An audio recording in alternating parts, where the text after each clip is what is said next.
There's dramatic change in the air at the United Auto Workers tonight. Just 2 days after announcing massive new financial controls on the union and its activity, tonight we're learning of a move to rid the union of some former leaders. Local 4 business editor Rob Maloney live tonight with our exclusive report. He's in Southfield. Rob?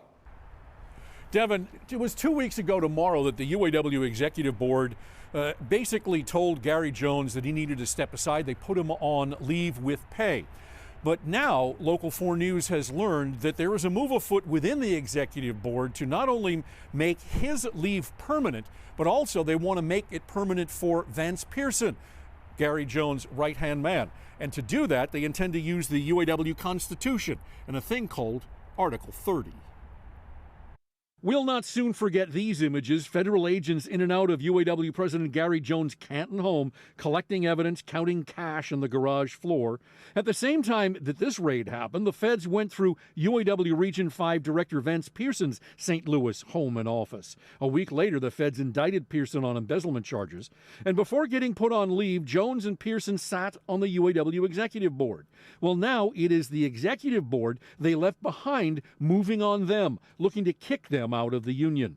Article 30 is a cumbersome process requiring 5 board members to agree to sign a charging document. It gets sent to the UAW Secretary-Treasurer. He or she then passes the charges to the accused. Within 10 days, a special International Executive Board meeting is called to set up a trial committee made up of UAW convention delegates not on the executive committee. 50 nominated names are drawn from a box presented to both the union and the accused attorneys. They each get the option of eliminating 10 names. Once the list is down to 12, those 12 delegates get notified to attend a trial within 5 days. A 2/3 vote is required to determine guilt.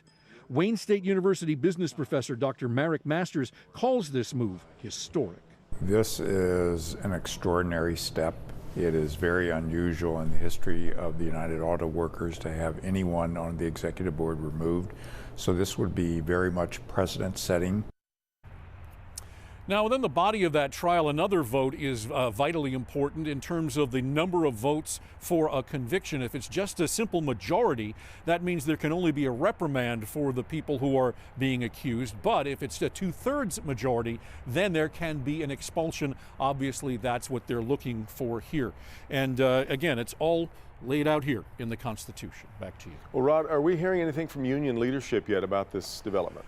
Well, I called the union today about this, and they had no comment other than to say that they are still working very hard to protect this union and to safeguard the finances, and so that's where all of this is headed. In the meantime, Vance Pearson is due in court in Detroit on Wednesday. Yep, exactly. All right, Rod.